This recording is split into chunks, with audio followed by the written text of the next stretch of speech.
Welcome back to my channel. तो चलिए आज हम लोग बाल विकास पढ़ते हैं। ये एमपी टेट और यूपी टेट, एस टेट और सी टेट के लिए इम्पोर्टेंट क्लास होने वाली है। तो बाल विकास में देखते हैं मानव विकास का अध्ययन मनोविज्ञान की जिस शाखा के अंतर्गत किया जाता है उस शाखा को बाल मनोविज्ञान या बाल विकास कहा जाता है। वृद्धि, इसमें जो है हम देखते हैं वृद्धि क्या है और विकास क्या है। वृद्धि जो है, वृद्धि एक स्वाभाविक प्रक्रिया है। कैसी प्रक्रिया? स्वाभाविक, जो गर्भावस्था से प्रौढ़ावस्था तक चलती है। कब से कब? गर्भावस्था से प्रौढ़ावस्था तक चलती है। वृद्धि शब्द का प्रयोग कोश की वृद्धि के संदर्भ में किया जाता है। वृद्धि जो है मात्रात्मक होती है। वृद्धि कैसी होती है? मात्रात्मक। उदाहरण लंबाई, भार और चौड़ाई आज जो है इसमें जो है इसके प्रमुख उदाहरण हैं। विकास, विकास जो है सतत रूप से जीवन भर चलने वाली प्रक्रिया है। सतत रूप से जीवन पर्यंत चलने वाली प्रक्रिया है। ये हरियाणा टेट में जो है पूछा गया क्वेश्चन है। शरीर के गुणात्मक परिवर्तनों का विकास, जो वृद्धि है वो मात्रात्मक थी, जबकि विकास जो है गुणात्मक परिवर्तनों का विकास कहा जाता है। इसमें बालक के शारीरिक, मानसिक, सामाजिक, नैतिक विकास जो है शामिल होते हैं।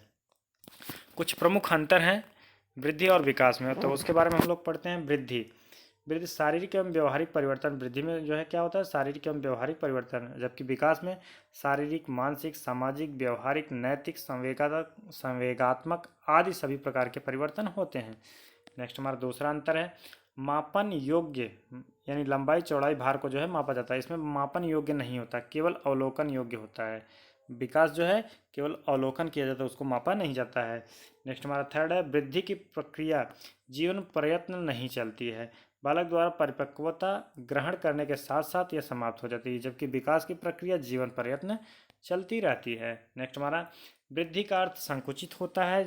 वृद्धि का जो अर्थ है ये संकुचित होता है। यह विकास का एक ही तत्व या घटक होता है। विकास का अर्थ जो है व्यापक होता है। ये दोनों में अंतर है। वृद्धि जो है संकुचित है, जबकि विकास जो है ये व्यापक है।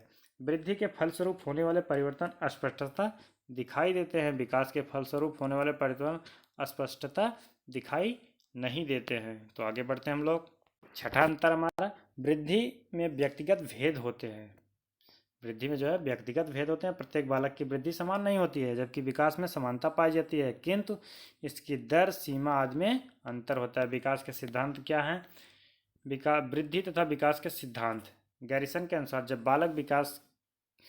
बालक विकास की एक अवस्था से दूसरी अवस्था में प्रवेश करता है तब हम उसमें कुछ परिवर्तन देखते हैं। अध्ययनों ने सिद्ध कर दिया कि परिवर्तन निश्चित सिद्धांतों के अनुसार होते हैं। इन्हीं को विकास का सिद्धांत जो है कहा जाता है। नेक्स्ट हमारा है वृद्धि तथा विकास के प्रमुख सिद्धांत। वृद्धि तथा विकास का सिद्धांत, तो इसमें क्या कौन कौन से सिद्धांत आते हैं देखते हैं। नंबर एक, निरंतरता का सिद्धांत, विकास की विभिन्न गति का सिद्धांत, विकास क्रम का सिद्धांत, विकास की दिशा का सिद्धांत है। ये चार हो गए। पांचवा है हमारा एकीकरण का सिद्धांत। छठवां है परस्पर संबंध का सिद्धांत। सातवां है वैयक्तिक विभिन्नताओं का सिद्धांत। आठवां है समान प्रतिमान का सिद्धांत। नौवां है समान एवं विशिष्ट प्रतिक्रियाओं का सिद्धांत। दसवां है वंशानुक्रम एवं वातावरण की अंतःक्रिया का सिद्धांत। विकास तथा वृद्धि का जो है प्रमुख सिद्धांत है। विकास के सिद्धांत, इसकी क्या क्या विशेषताएं हैं? निरंतरता का सिद्धांत, इसके अंतर्गत इस सिद्धांत के अनुसार विकास की प्रक्रिया अविराम गति से निरंतर चलती रहती है। तो विकास की विभिन्न गति का सिद्धांत, इसमें इसके अनुसार जो भिन्न भिन्न व्यक्तियों के विकास की गति एवं दिशा भिन्न भिन्न होती है। विकास का क्रम का सिद्धांत, इस सिद्धांत के अनुसार बालक का विकास जो है गामक तथा भाषा संबंधी आदि विकास की एक निश्चित क्रम होता है। आगे हम लोग देखते हैं विकास दिशा का सिद्धांत। विकास दिशा का सिद्धांत या मस्तकाधोमुखी क्रम का सिद्धांत। इस सिद्धांत के अनुसार बालक का विकास सिर से पैर की दिशा में होता है। नेक्स्ट हमारा एकीकरण का सिद्धांत। इस सिद्धांत के अनुसार बालक पहले संपूर्ण अंग और फिर अंग के भागों का चलना सीखता है, उसके बाद वह उन भागों में एकीकरण करना सीखता है। परस्पर संबंध का सिद्धांत।